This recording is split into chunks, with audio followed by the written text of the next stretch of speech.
Welcome back. I'm Kenny Ballantyne and you're watching part 4 of our 5-part video training series, Let's Bring Childhood Back Outside.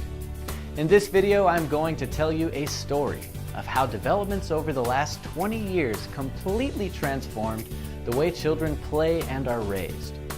Many of these developments took place very recently. In fact, most of them took place during my own childhood.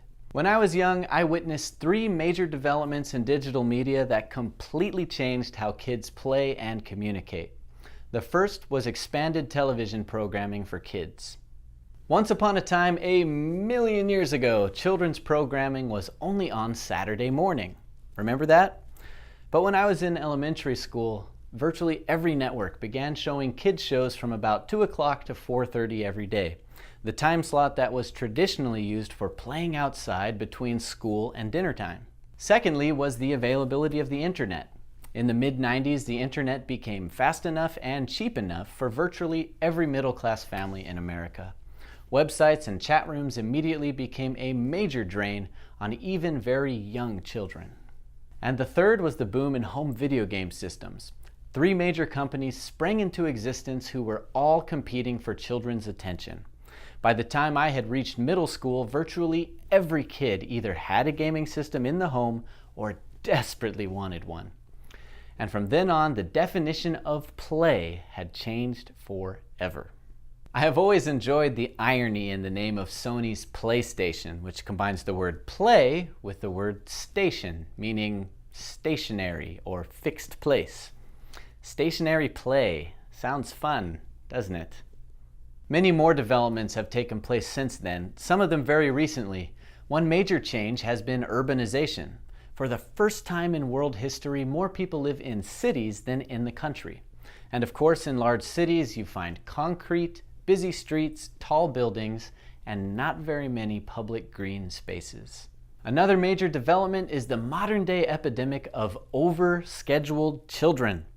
A typical child today will have less available free time than typical adults. This is largely in response to economic pressures and intense competitive academics that sometimes starts as early as preschool. We are also witnessing the disappearance of parks and other public green spaces at an alarming rate. And every year, governments and schools make more cuts to recess and field trips. The proliferation of mobile devices now allows kids to carry virtually every form of digital media in their pocket wherever they go. And finally, the last decade has also seen a tremendous increase in parental fear, specifically the fear of stranger danger and of nature itself. This spike in fear was not triggered by an increase in child abductions or animal attacks, as some would assume, but rather by a massive increase in media coverage and media consumption.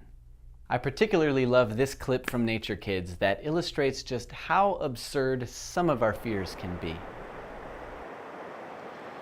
I remember seeing a sign at Stinson Beach in California, and the sign said, warning, and I don't remember the sign exactly, but something like, some date, like it was like 15 years ago, some shark attacked one person. And a huge sign that made everyone scared of being out with themselves and with their children in the water. And it's true that you could get attacked by a shark in the water, and in that sense, nature needs to be respected. Nature's just not all cuddly bunny rabbits or nice dogs. But it's way out of proportion. That fear. There was no sign that said warning. In the last year, there have been 6 muggings and 4 robberies in this parking lot where you're parking. The human violence in that parking lot so outweighed the risk of being in the water. You should be in the water, you should not be in the parking lot if you want to be safe. But that's not what the signage says. So we have undue fear of nature. It's just not concordant with the actual risks.